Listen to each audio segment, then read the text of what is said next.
दोस्तों, आज के इस वीडियो में हम बात करेंगे शाइनी आहूजा के बारे में। आज के वीडियो में हम शाइनी के जीवन और उस पर जो रेप केस लगा था उसके बारे में बात करेंगे। शाइनी आहूजा का जन्म हुआ था 15 मई 1975 को नई दिल्ली में। शाइनी के पिता इंडियन आर्मी में ऑफिसर थे और माता हाउसवाइफ। शाइनी की एक बड़ी बहन है जो कि मैरिड है। शाइनी की स्कूलिंग दिल्ली और रांची दोनों जगह से हुई है और कॉलेज दिल्ली यूनिवर्सिटी से। शाइनी ने इंजीनियरिंग तक की पढ़ाई की है। इंजीनियरिंग के बाद शाइनी ने थिएटर ज्वाइन कर लिया और एक्टिंग सीखने लगा। कॉलेज के थिएटर ग्रुप से शाइनी की मुलाकात हुई बैरी जॉन से और उसके बाद शाइनी ने बैरी जॉन का एक्टिंग स्कूल ज्वाइन कर लिया। इसी समय शाइनी मॉडलिंग भी करने लगा था। मॉडलिंग के दौरान शाइनी ने लगभग 60 से ज्यादा एड फिल्मों में काम किया। शाइनी ने जितनी भी एड फिल्मों में काम किया था वो ज्यादातर एड्स सुधीर मिश्रा के डायरेक्शन में बनी थी। सुधीर मिश्रा एक बड़े डायरेक्टर माने जाते हैं। उन्हीं दिनों सुधीर मिश्रा एक फिल्म पर काम कर रहे थे। सुधीर मिश्रा ने शाइनी से अपनी फिल्म के लिए ऑडिशन देने को कहा और शाइनी सिलेक्ट हो गया।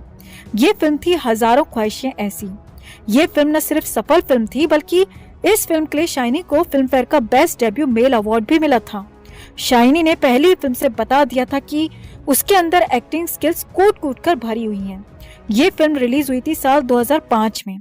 2005 में शाइनी की कुछ और फिल्में आईं, लेकिन ये फिल्में फ्लॉप फिल्में रहीं। साल 2006 शाइनी के लिए सबसे बेस्ट साल रहा।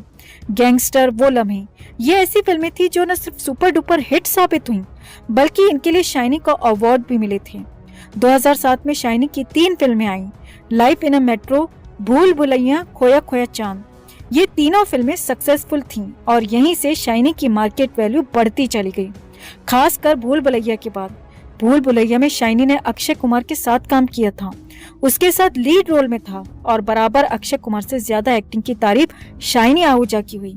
2008 में शाइनी ने अपनी फीस बढ़ाकर 2 करोड़ रुपए कर दी, जो उस समय शाइनी के लिए एक बड़ा अमाउंट था। 2008 में शाइनी की एक फिल्म आई थी हाईजैक, जो कि फ्लॉप हो गई। शाइनी अपने करियर में अच्छा कर रहा था, वो बड़े बड़े डायरेक्टर्स के साथ काम कर रहा था, उसके काम की काफी ज्यादा तारीफ भी हो रही थी। बड़े बड़े फिल्म मेकर्स ने शाइनी को आने वाले समय का सुपरस्टार तक बता दिया था। लेकिन 15 जून 2009 को अखबार में एक ऐसी खबर छपती है जिससे पूरे देश में चर्चा होने लगी। देश के जाने माने एक्टर शाइनी आहूजा को अपनी नौकरानी के साथ रेप करने के आरोप में गिरफ्तार कर लिया गया है। ये खबर आग की तरह पूरी इंडस्ट्री में फैल गई। नौकरानी का बयान आया तो नौकरानी ने कहा कि उसके साथ बलात्कार हुआ है। जिस समय शाइनी के हाथ में 8 से 10 फिल्में थीं, लेकिन ये सारी फिल्में शाइनी के गिरफ्तार होते ही उसके हाथ से छिन गईं। साल 2010 में एक बार फिर से उस नौकरानी को गवाही देने के लिए बुलाया गया। इस बार नौकरानी अपने बयान से पलट जाती है और बयान देती है कि उसके साथ शाइनी ने बलात्कार नहीं किया। अदालत ने जब पूछा कि पहली बार उसने रेप होने की गवाही क्यों दी, तो नौकरानी ने बताया कि उसने रेप का आरोप अपनी साथी नौकरानी के कहने पर लगाया था, जो कि शाइनी के घर में पहले से ही काम करती थी। कहते हैं अदालत सबूत और गवाहों की बात मानती है, लेकिन इस केस में अदालत ने विक्टिम के बयान को ही नजरअंदाज कर दिया।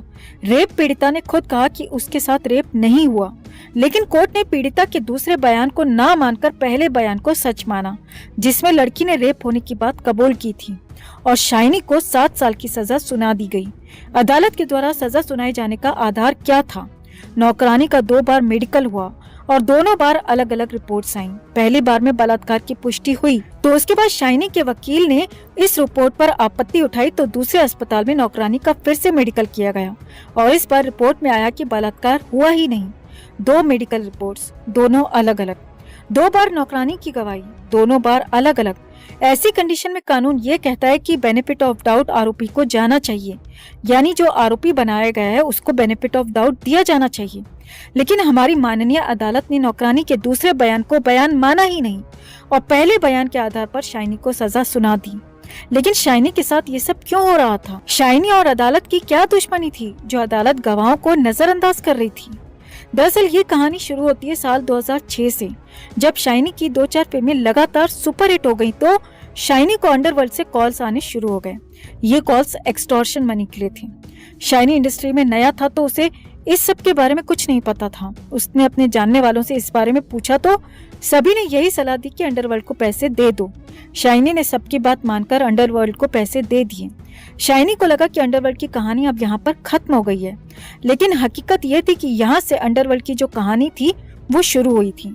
2007 में शाइनी की फिर से 3 फिल्में लगातार सुपरहिट हो जाती हैं। इन फिल्मों के बाद शाइनी की मार्केट वैल्यू भी काफी ज्यादा बढ़ गई थी। इसी दौरान शाइनी को फिर से अंडरवर्ल्ड से कॉल्स आने शुरू हो जाते हैं और पैसे की डिमांड की जाने लगती है। शाइनी को लगा था कि उसने अंडरवर्ल्ड को पैसे दे दिए हैं तो अब उसे कभी भी पैसे नहीं देने पड़ेंगे, लेकिन उसके पास फिर से कॉल्स आने शुरू हो जाते हैं। शाइनी पैसे देने को यहाँ पर पूरी तरह से मना कर देता है। यहीं से शाइनी और अंडरवर्ल्ड के लोगों के बीच में 36 का आंकड़ा हो गया। अंडरवर्ल्ड आज के समय में बॉलीवुड को पूरी तरह अपने कब्जे में ले चुका है। आज बॉलीवुड का ऐसा कोई भी टॉप एक्टर नहीं है, एक्टर, डायरेक्टर, फिल्म मेकर, कोई भी जो अंडरवर्ल्ड को एक्सटॉर्शन मनी ना देता हो। अंडरवर्ल्ड की बात ना मानने पर जरूरी नहीं है कि अंडरवर्ल्ड के लोग पैसे ना देने वालों को जान से ही मार देते हैं। अंडरवर्ल्ड अब चालाकी से काम लेता है ताकि हर बार उसका नाम ना आए। जहाँ जरूरत गोली की होती है तो वहाँ गोली का प्रयोग होता है, और जहाँ बिना गोली के काम करना हो तो शाइनी आहूजा के जैसा काम किया जाता है। एक वक्त ऐसा था जब अंडरवर्ल्ड को पैसे ना देने पर गुलशन कुमार को बीच सड़क पर सबके सामने दिन दहाड़े गोलियों से भून दिया गया था। इसके बाद एक समय आया जब उसी अंडरवर्ल्ड के लोगों ने राकेश रोशन पर गोलियां चलवाकर सिर्फ डराने का काम किया। क्या जिन लोगों ने राकेश रोशन पर गोलियां चलाई थी या चलवाई थी वो राकेश रोशन को खत्म नहीं कर सकते थे? कर सकते थे, लेकिन वो राकेश रोशन को खत्म नहीं करना चाहते थे, वो सिर्फ राकेश रोशन को डराना चाहते थे। अंडरवर्ल्ड ने गोलियां चलवाई और राकेश रोशन डर गए। उसके बाद जो अंडरवर्ल्ड को चाहिए था वो उन्हें मिल गया, यानी पैसा। यानी अंडरवर्ल्ड सिचुएशन के हिसाब से काम करने लगा है।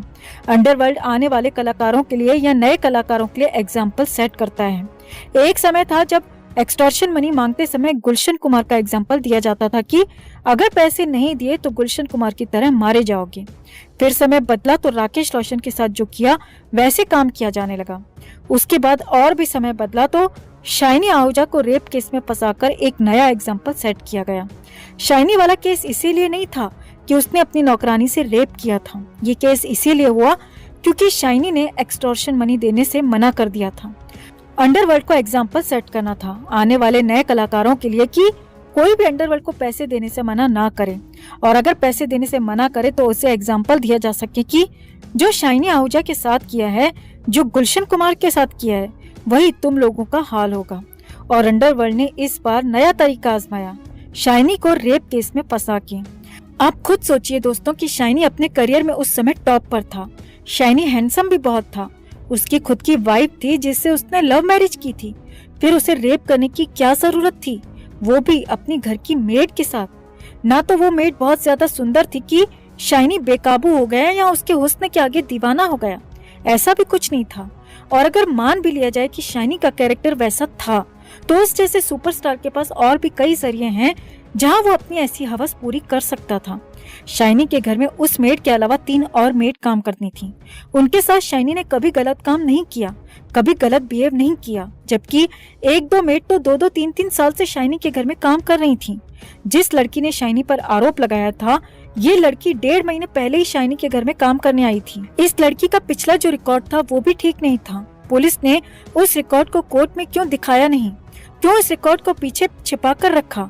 इस लड़की को कई घरों में चोरी के इल्जाम में काम से निकाला जा चुका था। फिर इस लड़की पर कैसे भरोसा किया जाए कि ये लड़की कोर्ट में सच्चा बयान दे रही थी? अदालत ने लड़की का मेडिकल तीसरी बार क्यों नहीं कराया?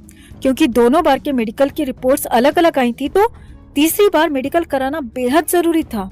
लड़की ने जब गवाही दे दी कि उसके साथ बलात्कार नहीं हुआ, फिर कोर्ट ने शाइनी को किस आधार पर 7 साल की सजा सुना दी? न गवाह न सबूत, फिर भी 7 साल की सजा। ये है इस देश का न्याय तंत्र। सारी चीजें पहले दिन से ही फिक्स थीं। शाइनी को सजा देना और उसका करियर बर्बाद करना ही असली मकसद था, ताकि आने वाले समय के लिए एक उदाहरण सेट किया जा सके। शाइनी जब बेल पर बाहर आया तो किसी ने भी उसे दोबारा काम करने में मदद नहीं की। हाँ, 2015 में उसे जरूर एक छोटा सा रोल मिला था, फिल्म का नाम था वेलकम बैक, लेकिन 2011 से 2015 तक उसे किसी भी फिल्म मेकर ने काम नहीं दिया, किसी ने भी उसे सपोर्ट नहीं किया। 2015 से 2021 फिर से किसी ने काम नहीं दिया, जबकि शाइनी एक अकेला ऐसा एक्टर नहीं है जो रेप केस में जेल गया हो। और भी बहुत सारे एक्टर्स हैं जिन पर इस तरह का इल्जाम लग चुका है। खुद आदित्य पंचोली है जिस पर रेप का आरोप लग चुका है, लेकिन आदित्य को फिल्में मिलनी कभी भी बंद नहीं हुई। न बॉलीवुड ने उसे बॉयकॉट किया, पूरी प्लानिंग से शाइनी का करियर खत्म किया गया और इस काम में बॉलीवुड से लेकर पुलिस अदालत ने अपना अपना रोल अच्छे से निभाया और शाइनी को बर्बाद कर दिया। शाइनी, जिसे आने वाले समय का सुपरस्टार कहा जाने लगा था, जो हैंडसम था, सफल फिल्में दे रहा था और अच्छी एक्टिंग भी कर रहा था, वो आज गुमनामी की जिंदगी जी रहा है। शाइनी हमें आने वाली फिल्म एक विलेन के सीक्वल में दिखाई देने वाले हैं। हालांकि ये फाइनल नहीं है, लेकिन कहा जाता है कि वो एक विलेन के सीक्वल में दिखाई देंगे, जो कि 2022 में आने वाली है। शाइनी के बारे में आपकी क्या राय है? आप क्या सोचते हैं? कमेंट में आप भी अपनी बात, अपनी राय जरूर रखें और वीडियो को लाइक और शेयर कर अपना प्यार और सपोर्ट भी जरूर दिखाएं। चैनल के साथ जुड़कर चैनल को सब्सक्राइब कर हमारी आवाज